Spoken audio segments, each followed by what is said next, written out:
Hey guys, welcome to Break It Yourself. Today we're going to be taking a look at the DJI Osmo Pocket at Disney World. I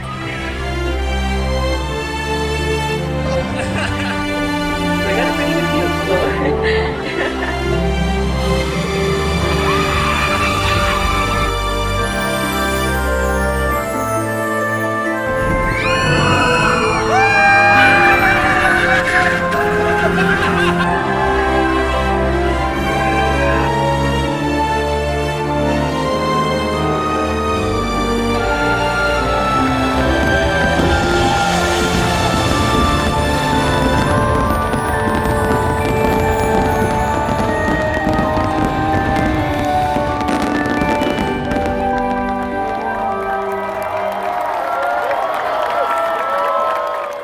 Initial impressions after 2 days at Disney World, and hopefully you can hear me okay. That is one of the things that I've identified, is that the audio is not great, so that might prevent you from having this as like an A camera or your main vlogging camera. But the picture quality is just great. The convenience of having this super stable video. As you know, if you're a fan of this channel, you've been watching this channel, I love time lapses. Being able to easily set up time lapses has just been awesome. The convenience of just turning this off, putting it in your pocket, it's awesome. Because of the audio and because it's kind of zoomed in on me right here, as you can see, it's not really wide angle, so I'll have to see in post how it's doing with vlogging. It does have this face tracking feature, so I'll try to lower it. Yeah, so it's trying. The video quality just so great, so stable. Really like that, really like the convenience. And we're only 2 days in. This is a 5-day trip, so I'll keep kind of updating this as we go, but so far, really, really good.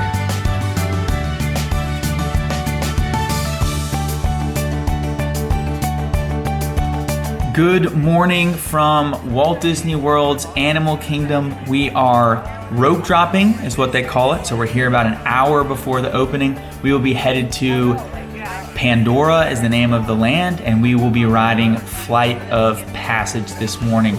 We will be talking about the Osmo Pocket, of course, but I just wanted to mention those things. If you've got any questions or anything about Disney World, or interested in seeing a video about our strategy and kind of what we do, please let me know in the comments below. Also, if you want to kind of keep up, I usually put everything on my Instagram story, so if you want to see what we've been doing at Disney World, feel free to check that out. And now let's talk about the Osmo Pocket. And I wanted to get a little more in-depth into the specs, some things that we like, some things that we don't like. I know I touched on video quality and audio yesterday evening when we were coming back to the resort.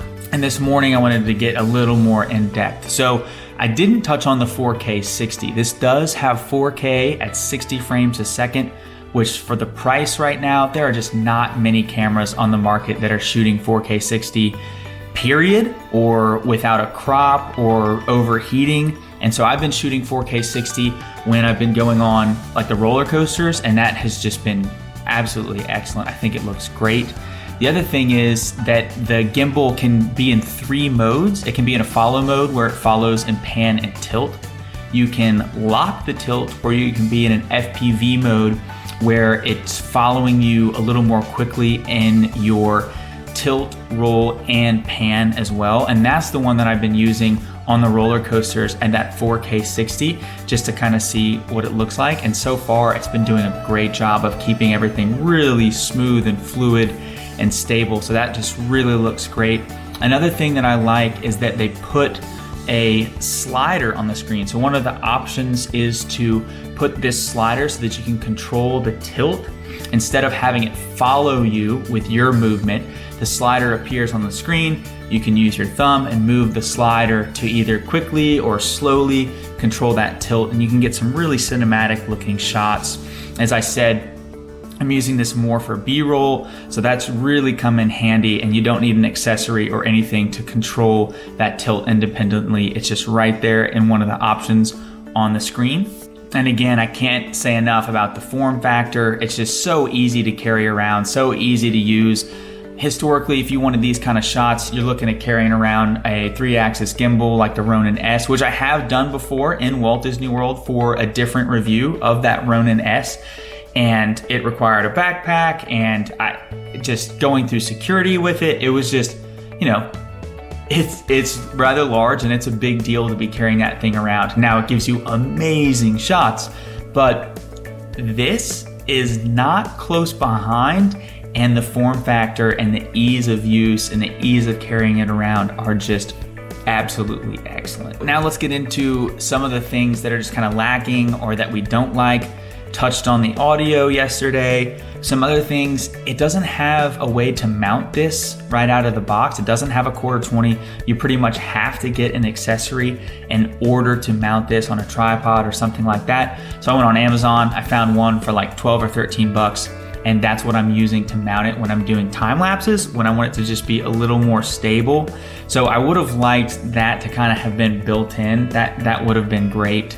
Another thing that's lacking, which was kind of expected just due to the sensor size, is the low light performance is very poor.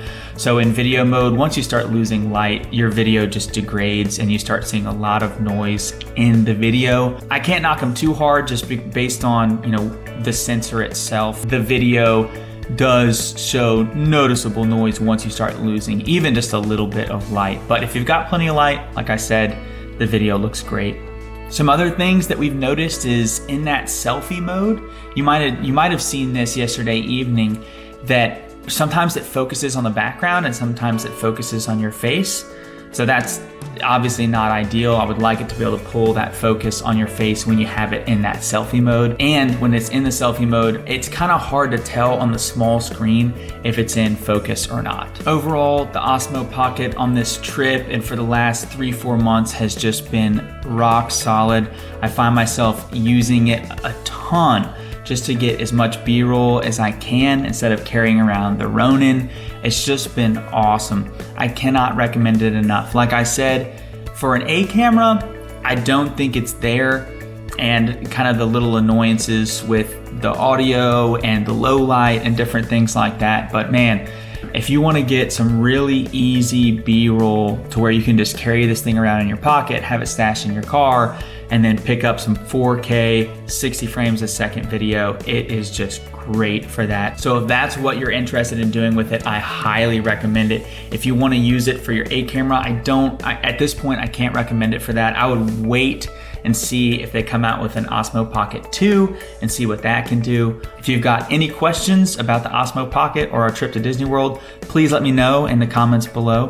Thank you so much for watching Break It Yourself. Don't forget to thumbs me up, and as always, we'll see you next time. It was so peaceful.